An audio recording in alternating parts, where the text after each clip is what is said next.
Imewekwa geti kwamba uwezi kusomea labda utechnician, kwamba unaweza ukafungua maabara yako kwa ajili ya kuweza kumpima mtu na kwa sababu tunaamini kwamba mfamasia ni mtu ambaye anajua dawa gani inaweza ikamtibu mgonjwa kuliko hata daktari, kwa sisi tunachokiamini, kwa watu wengine ambao baada ya kufuatilia.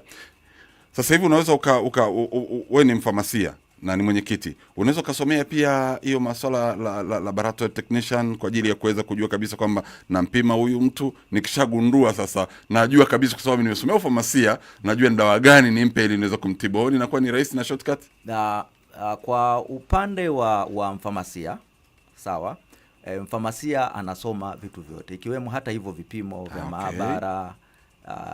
Kwa nini, yani lazima ujue hizo ni wakati gani labda tunasema kipimo kiko sawa au kipimo hakiko sawa.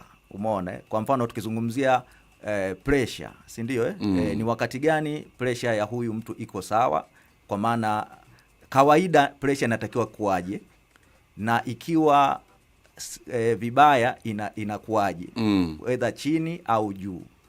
Na pia kama ni malaria ni wakati nini tunatoa dawa wakati gani ikiwa positive, positive. Lakini UTI zile parameter zote za kupima UTI na lazima na wewe unazijua na tafsiri yake.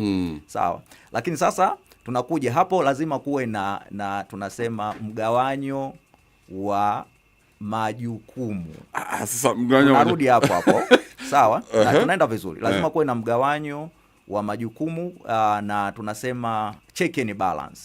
Sawa, ndio maana kuna mfamasia anasomea ufamasia, alafu kuna mtu wa maabara anasomea maabara na kadhalika. Ila sasa kujibu swali lako, ili mtu aweze kusomea fani yoyote, either ni ufamasia au mambo ya maabara au udaktari, ni kama anakidhi vigezo vya kusomea taaluma hiyo.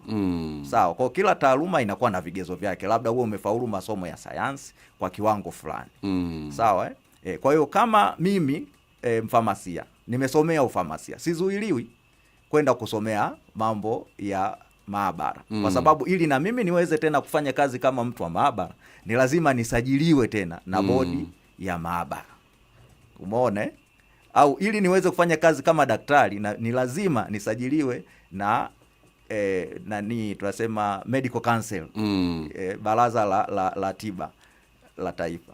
Kwa hiyo yani ili sasa hivi nimesoma ufamasia miaka 4 na nimefanya internship, nimesoma masters ya pharmacy, mambo ya hospital, lakini ili niweze kufanya kazi kama daktari ni lazima nirudi nikaanze mwaka wa kwanza wa udaktari mpaka mwaka wa 5, halafu tena mwaka wa 5 na niende mafunzo kwa vitendo na nini malize nifanye mtihani nisajiliwe kama daktari, ndio nitakuja kufanya kazi kama daktari. Okay.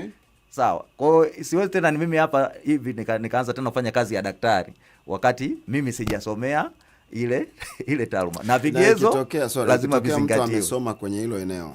Ikitokea mtu amesoma kwenye hilo eneo, kuna uwezekano wa mtu kumiliki leseni zaidi ya moja, kwa maana kama hivyo ameuliza swali mjomba kwamba mimi nilisoma ufamasia nikamaliza nikaona nina muda na nafasi ninayo, wacha nikapiga udaktari.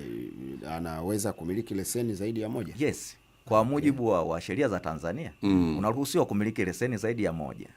So far umepata training ya eneo husika na una sifa na vigezo vya kusajiliwa kutoa huduma za taaluma hiyo.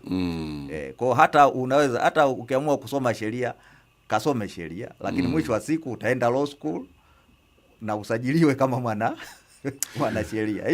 Mtoto wangu atachelewa sana kuanza kazi kwa sababu atamaliza miaka yake 5 ya udaktari. Baada ya hapo nitamwambia akasome ufamasia, na akimaliza ataenda kusoma masuala ya maabara. Apige ndege yote kwa jiwe moja. Wacha tunyime fursa watu wengine.